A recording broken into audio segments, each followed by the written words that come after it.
Welcome back दोस्तों। तो एक बार फिर से स्वागत है आपका मेरे यूट्यूब चैनल पर द लर्निंग पॉइंट। तो लास्ट वीडियो में हमने पढ़ा था ज्योमेट्रिक प्रोग्रेशन के बारे में कि ज्योमेट्रिक प्रोग्रेशन होता क्या है, उसकी nth टर्म कैसे निकालते हैं एंड उसकी फर्स्ट n टर्म्स का सम कैसे निकालते हैं। तो आज हम पढ़ेंगे ट्रिग्नोमेट्रिक फंक्शंस के बारे में। तो इसमें मैं आपको एक सबसे स्पेशल चीज़ इसमें यह है कि मैं आपको एक ट्रिक बताने वाला हूँ जिसकी वजह से आप कभी भी ट्रिग्नोमेट्रिक फंक्शंस को एक्सप्रेस करना नहीं भूलोगे। और लास्ट में मैं क्या करूँगा, मैं लास्ट में डिफरेंट एंगल्स पे आपको ट्रिग्नोमेट्रिक फंक्शंस की वैल्यू शो करूँगा कि वो क्या क्या होती है। आपको मैं एक टेबल प्रोवाइड करूँगा तो आप उसमें से देख सकते हैं। तो हमारा पहला टॉपिक रहेगा व्हाट आर ट्रिग्नोमेट्रिक फंक्शंस। तो दोस्तों ट्रिग्नोमेट्रिक फंक्शंस होता क्या है, तो हम मान के चलते हैं कि हमारे पास एक राइट एंगल ट्रायंगल है।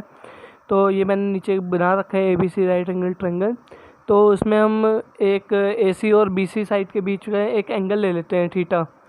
तो ट्रिग्नोमेट्रिक फंक्शंस होता क्या है, ट्रिग्नोमेट्रिक फंक्शन वो फंक्शंस हैं जो एक राइट ट्रायंगल एंगल के किसी भी एंगल को उसकी दो साइड्स के रेशियो से रिलेट करता है।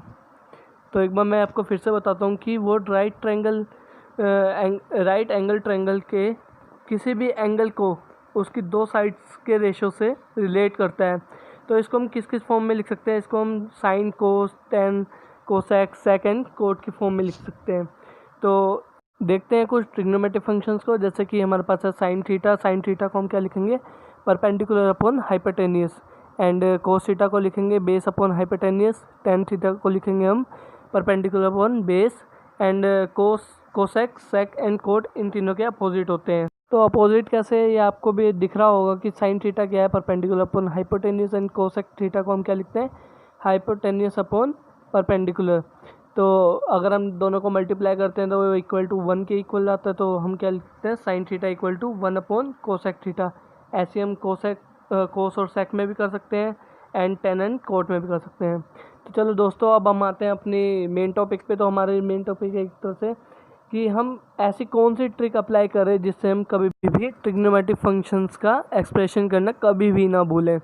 तो हमारे पास यहाँ पे एक स्टेटमेंट रहेगी, वो थोड़ी कॉमेडी भी होने वाली है। तो इसमें हम क्या करें, स्टेटमेंट हमारी क्या रहेगी कि पंडित बद्री प्रसाद हर हर बोले। एक बार फिर से रिपीट करता हूँ मैं, पंडित बद्री प्रसाद हर हर बोले। तो आप कभी भी क्वेश्चंस करने जाओगे तो आपको सिंपली जैसे मैंने आपको PPT में शो कर रखा है, आपको सेम ऐसे ही बनाना है। अब आपको क्या करना है कि यहाँ पे आपने सेम ऐसे ही बना दिया, पंडित से P, बद्री से B, प्रसाद से P एंड फिर अपॉन में डिवाइड का साइन बना के हमने हर को फिर HH लिख दिया एंड बोले को B।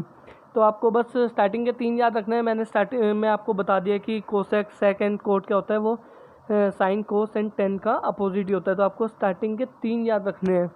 तो आपको स्टार्टिंग के 3 सीक्वेंस याद रखने हैं कि स्टार्टिंग में क्या आएगा, साइन थीटा, फिर आएगा कोस थीटा एंड फिर क्या आएगा, टेन थीटा। एंड आपको ये स्टेटमेंट ईजिली से याद हो जाएगी, इसकी मैं आपको गारंटी लेता हूँ। तो ये आपको याद होगी। अब क्या क्या करना है आपको, अब आपको इसके बेस पे 2-4 क्वेश्चन करके देखने हैं जिससे कि आपके माइंड में ये फॉर्मूला जो है, ये ट्रिक जो है, ये आप एक बार अच्छे से फिट हो जाए।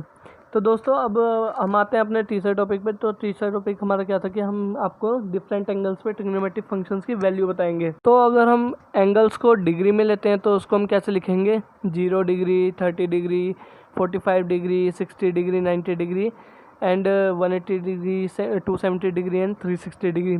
अगर हम इसको रेडियंस में लिखें तो रेडियंस में हम कैसे लिखेंगे, रेडियंस में हम इसे पाई के फॉर्म में लिखेंगे। और यहाँ पे पाई क्या शो करेगा, पाई हमें 180 शो करेगा।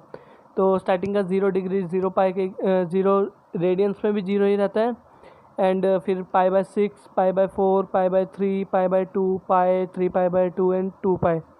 तो मेनली आपको करना क्या है, आपको सारी वैल्यूज़ को याद करने की कोई भी ज़रूरत नहीं है। आपको सिर्फ साइन एंड कोस की वैल्यू याद करनी है। जैसे कि आपको रिलेशन मैंने पिछले भी बताया और आपको 2-4 रिलेशन मैं आपको यहाँ से भी बता दूंगा कि क्या होते हैं। वहाँ पे अच्छे से पूरी तरह बता नहीं पाया मैं आपको।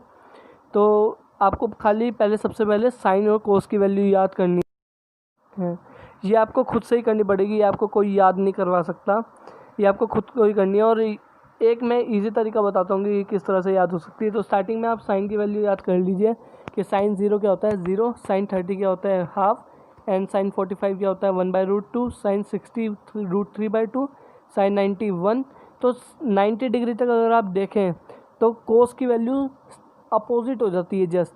जैसे कि साइन की यहाँ से इंक्रीज़ करती जा रही है, ज़ीरो से इंक्रीज़ करती जा रही है, तो वन तक जा रही है 90 डिग्री पे।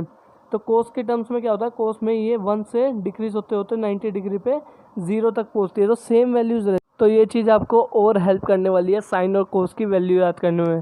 फिर उसके बाद आपके बचे 3 एंगल, तो आप 180 के याद कर लीजिए। साइन की वैल्यू 180 पे होती है 0, एंड 270 पे होती है -1, एंड 360 पे होती है 0।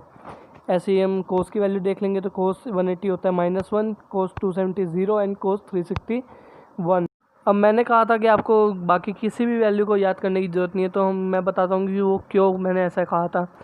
तो अगर हमें 10 निकालना है, तो 10 की हम कैसे निकालेंगे, 10 इक्वल टू क्या होता है, साइन अपॉन कोस। ये आपको एक नोटबुक में लिख लेना है कि 10 इक्वल टू क्या होता है, tan theta equal to sine theta upon cos theta. तो इससे आपको अगर साइन और कोस की वैल्यू याद रहेगी उस एंगल पे, तो आप डायरेक्टली 10 की वैल्यू निकाल सकते हैं।